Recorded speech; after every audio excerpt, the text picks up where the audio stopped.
Hey there, this is Jim Scano with Firehouse Shirt Club, and today we're doing another station interview. This time we're going to be interviewing Nashville. We featured Nashville just last month in March, and wanted to interview them. And with me today, I've got Chad Sanders with the Nashville Fire Department. Chad, how are you doing? Doing pretty good. Doing pretty good. How about yourself, bud? Good, good. I noticed you got a sweatshirt. Is it cool there in Nashville, or is it cool on the station? No, it's cool in the station. It's actually we have really nice weather as of right now. It's we're hitting spring right about now, so we're kind of sometimes we're cold in the evenings, but daytime it's really nice. So Good. Good. Well, as a T-shirt club and with all of our members and followers, a lot of times these people that are members and our followers that follow us, they want to know more about the fire stations that we feature.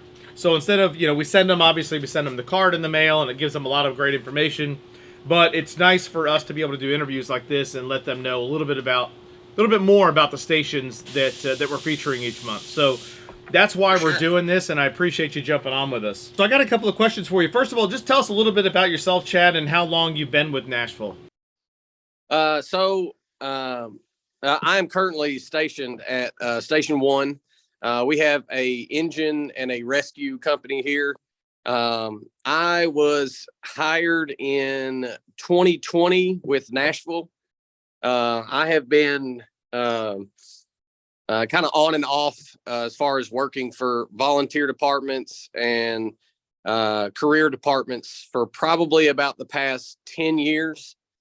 I got my EMT certification back when it was in Tennessee. The certification was EMTIV, but now it's considered a advanced EMT. So I got that about 12 years ago, and that's when I started getting into this, if you want to, if that's what you want to call it. So, Right. but I have some family that's been in it for a long time, and I just felt like that this was the direction that I was going in. So I started checking about 12 years ago, and but I've currently been on with Nashville for about 3 years. And so far, so good, huh? Oh man, of course you can ask probably any fireman out there, and they'll tell you that it's the best job in the world. Like it just doesn't get any better. So yeah, I love it. Good, good. So tell me a little bit about your fire station there, Station One, and your department. How many members in your department? How many stations does Nashville have? So we're running 39 stations, and I think they're currently adding another. So I think we will be up to 40 here. And they don't have the engine company at the 40th yet, but as of right now, we're running 39 engines on the streets. I'm not very prepared for this meeting, but we have several trucks, several rescues. On our outlying companies, we have brush trucks that end up going with our trucks most of the time.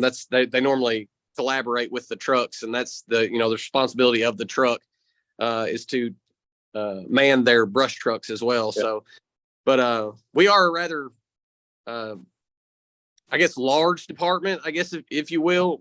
I kind of consider it large compared to like where we're at in our surrounding areas. We're one of the largest. We're not I don't think we're as big as Memphis, but we do have lots of equipment and plenty of fire stations to go around. So, but I think we could use more, but that's my personal opinion. And I don't sit at a desk or on a council to make those decisions. I just go put fires out. So, Right. Go do your job. I totally get it. So, about how many members are there in Nashville? How many how many firefighters do you have there? Total, do you think? Is it 800 or is it 1,500? I think we're right around 900. About 900. Yeah, but that's a rough number. Yeah. We have a recruit class in the academy right now that has almost, I think, 50 or 60. So I'm hoping that what they're doing is amping up our manpower to where we can ride four, per piece of equipment. But it's a hard thing to do with all the turnover as far as retirement and Yeah. everything like that. So you guys are riding 3 right now? most of the time, yeah, we ride, our pieces of equipment are 3 per piece of equipment. They try to keep 4 on trucks and rescues when or allows. So yeah, but that's not always the case. No, I understand that. Staffing's a problem across the nation, so I totally get that. So your station in particular, how many on a shift, and what's the shift schedule like there in Nashville? So we have 3 shifts. We have A, B, and C. So we work on 24, off 48. And at our station, we normally have at minimum we have 6, and at maximum at times we have 8 to 10. So if we have as far as manpower goes, if we have a busy day, we'll have 4 on each piece. And then they have a medic unit that every now and then kind of comes in and will sit in our hall and run out of our hall for a little bit. So awesome. We don't have a permanent medic unit, but whenever staffing allows, they put another medic unit in here with us. So in Nashville, is it a requirement to be a paramedic, to be a fireman in Nashville, or okay, so you could be EMT and yeah, EMTB I think is the like base level of what is required, right? But spread out throughout the city, we have EMTB, we have EMTAs, the advanced EMTs, and then we have paramedics as well, because we actually have ALS units, pieces of equipment that run, they require a paramedic on their rig at all times. So but as of right now, it is not a requirement. You don't have to be a paramedic to be here. So you in particular, what's your rank right now as a firefighter? Are you a firefighter? Are you driver, lieutenant, captain? Yeah, I'm just a fireman. I'm a firefighter 2, and as of right now, with injuries and everything, I'm typically I'm assigned to engine 1, but right now I'm riding on rescue because we have a bunch of injuries and kind of some guys out. So like today, I'm actually driving, but we call it acting out of class. So today I'm out of class driving, but the way our ranks work is, we have our captains in the hall. We have district chiefs, captains, then we have engineers, and then firemen. And gotcha. I'm just a run-of-the-mill fireman. I love when they say just a fireman. That's great. Right? Nothing wrong with that. Nothing wrong with that at all. Hey, about your station, you mentioned a couple of pieces of equipment there. Do you guys have any special equipment? Sometimes they'll have rescue boats or anything like that. Do you all run out of anything like that out of Station 1? So we don't have a actual boat but the rescue is really, we only have 4 rescues in the city. We have 1s, 2s, 12s, and 13s.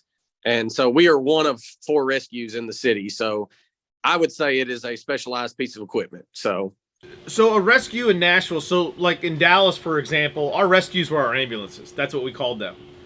So describe what a rescue is in Nashville. What's a rescue in Nashville? So the company is, I think the term is heavy rescue. They respond to any kind of rope rescue, high angle, low angle. We're actually considered a RTF team, which is you respond to active shooter events. The Covenant was one that we were actually responded to, but Swiftwater events, USAR events, those are the type of calls that, and then of course you get your wrecks, your fires, and we run med calls. So it's oh yeah, we don't transfer. It's just all in. So we actually have ambulances that respond to each med call, and then the ambulance will actually do the transport. Yeah, do the transport. Sure. Yeah. So in your career with Nashville, what was the most memorable call for you there in Nashville? As of right now, I have the two pretty memorable events, but one of them happened to be the Christmas Day bombing that happened here in Nashville. That was a day to remember. Maybe not a good reason to remember, but it is a day to remember, and I'll never forget. But that and the covenant, in this business, we're responding to things that not the normal eyes see, and so. But those happen to be two of the ones that kind of stick out to me in my head. That's what we sign up to do. We sign up to pull our bootstraps up, and we go in when the stuff hits the fan. And so, but yeah, those are definitely two of the big ones that out of this hall that we've responded to. And Christmas Day, our engine and our rescue both responded to that call. So everybody here kind of holds that day kind of near and dear to their heart as far as remembering. Oh, I'm sure. Not exactly what you want to wake up to, or not exactly what you want to do on Christmas Day. Especially at the Christmas Day and at the very start of your shift. Yeah, that's pretty rough. Yeah. I remember. I'm sure we all do. We remember when that happened. That was incredible. Gosh. Okay. So, all right. So, what would you say is, for a lot of people a lot of our fans or followers or want to be in the fire service. They're looking to be in the fire service. What do you think is maybe a misconception of the fire service? Yeah, I mean it's not always the glory. I feel like that the public kind of sees our profession in one way, and sometimes good thing and sometimes that's a bad thing. But Sure. I would say the mental side of this job. I think that you have to be mentally tough to be able to work this job. I don't think that this is a job for everyone. Again, this is my opinion. These are my words. This has nothing to do with any department or anything. So, but I think the mental side of this job is the toughest. And the good thing about that is you're always surrounded by people that do this with you. So that's a good thing. Because you can rely on them, you can talk about things, and that's one of my favorite places is the table. Because these conversations come out, and you get to talk about this with your brothers and sisters, and share the different types of calls that you have on a day-to-day basis, and even the ones that you don't have on a day-to-day basis that are that rain hard on you whenever you lay down and you close your eyes and you still remember those events. Everybody else here has that same thing. So, you're able to talk that over with them or whatever. But I feel like that's kind of one of the biggest things that I try to talk to anybody that's trying to become a fireman, or, it's just to prepare yourself mentally for the good, for the bad, for the ugly, for the pretty, for all of it, because you're going to have it all. You're going to have it all. So, yeah, there's no doubt. And that's definitely something I think that the public doesn't, and not because they don't appreciate it, they don't understand or they don't know, is how important the kitchen table is in a fire station. Sometimes they call it a smoking table, maybe outside in the apparatus bay, but I know where I worked, it was most of the time just around the kitchen table, breakfast or lunch or dinner, and you're right. I mean, that is a very, very important place, because it's a place where you can be surrounded by your fellow firemen and discuss, you can figure out ways to get through some of the stuff that you go through.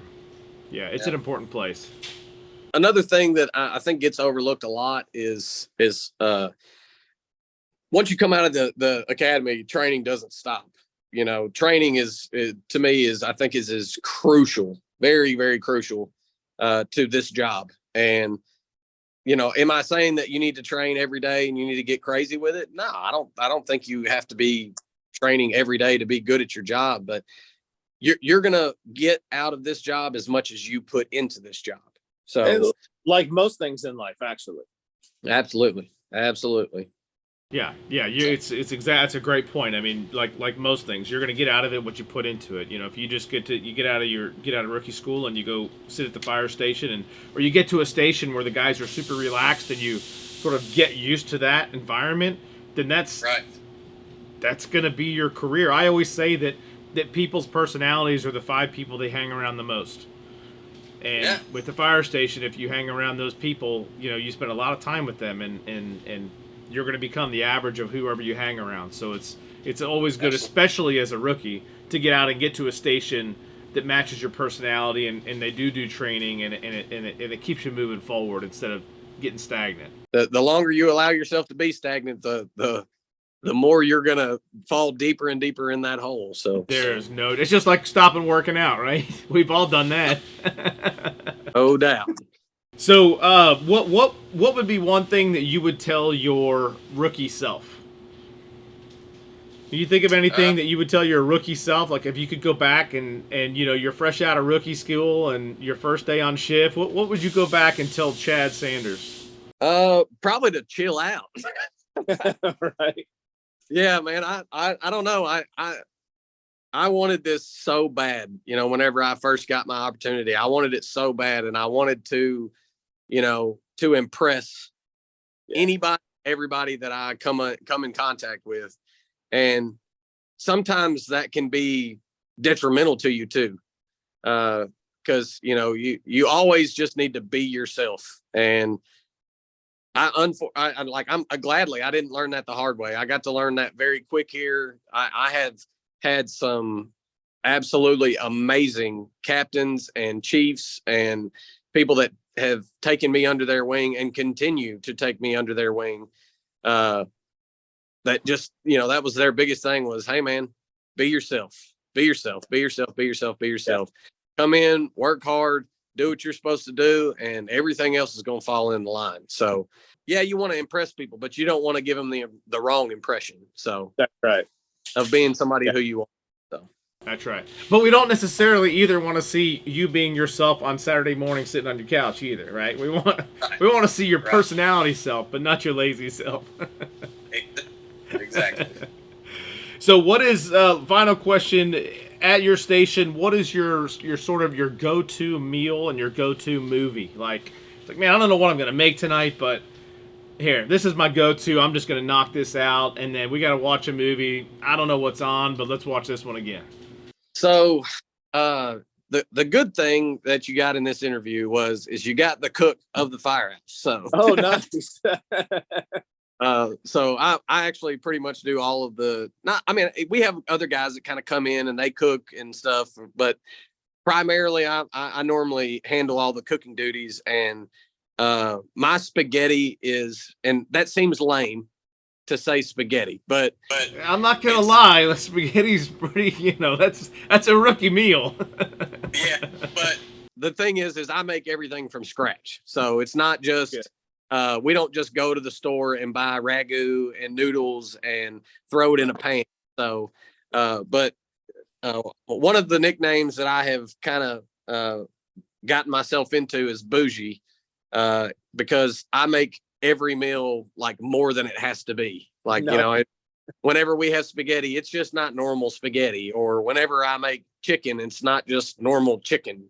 So, but that is one of my go-tos is spaghetti, because it's just so freaking good. So by being the go-to guy for meals every shift, do they let you out of some other duties? It's like, okay, well, you don't have to do this because you cook. Yeah, for the most part, I'm a go kind of person. So the way that our flow normally works is if I'm cooking dinner or we're done cooking dinner, normally somebody else kind of steps up and they get on the dishes, and all the other guys will, get in on sweeping and mopping. And then whenever, I kind of just hop in wherever. So, but I try to, I'm just the kind of guy that I don't sit around for too long without, and I'm definitely not going to sit around when my guys are out doing other things. And that's just not my, that's not who I want to be. And I'm always trying to help as much as possible. So they probably would give me a lot more grace on stuff if I didn't want to do it. But I feel like that's kind of the Firehouse, get in there and do it, and everybody will get in there and do it together, and then we can go watch that movie that we were talking about, So, that's right. That's why there's so many fights at the fire station over mops. Oh yeah, That's a big deal. Yeah, and that's my boys will come here, and I have 2 kids as well. I'm wife and 2 kids, and my 2 boys will come here, and as soon as they walk in that door, they know if there's a meal on that table. As soon as the senior man gets up, they know that they better go get it. That they're washing dishes. They are That's washing, right. and Be the first one there. even though that they are a guest here, that's what I've always told them is hey, if you're going to come here and enjoy the meal and you're going to spoil the benefits of being here, you're going to help. Like you're going to help us clean up, but of course they're right there with it. They love all the guys here, and they jump right in and do it with no complaints. So, I love the fact that the Firehouse kind of rolls over into your personal life too. So Yeah. Yeah, it makes the job easier when it does, really. I mean, obviously, you want to keep work, and home, but when you can bring your family up to the station and get them involved too, it does make it a lot easier. you said something about a movie or whatever. Yeah. Really good for you, but we're a sports hall, really. All of the guys on our crew are pretty big into sports. Most of our kids play a sport, so we typically end up finding the sporting event of what's on that, and then when our big the big games, Super Bowls, we do it big. We'll have a big spread, and when there's Saturdays when we work, if we're not on a call, we normally have some kind of like dip, or there's always something.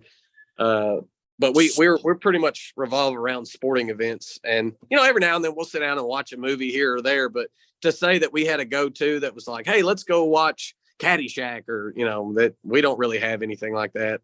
Yeah. But we normally are always watching sports. So Nice. Well, Chad, I appreciate your time today. It was really, really fun getting to know you and getting to know Nashville Station 1. Next time I'm in Nashville, my wife and I, we went to Nashville for our first time just a few months ago, I guess. Had a blast. Yeah. Too much fun, Oh, yeah. actually. Yeah, had a little bit too much fun, but we had a good time. Oh, man. Man, it was fun. But next time I'm in Nashville, I'd love to stop by Station 1 and try some of your spaghetti. absolutely, buddy, anytime. Chad, thanks so much for being on today and representing your station there. And Firehouse Shirt Club, thanks so much for watching. We appreciate you watching and getting to know Nashville Fire Station 1.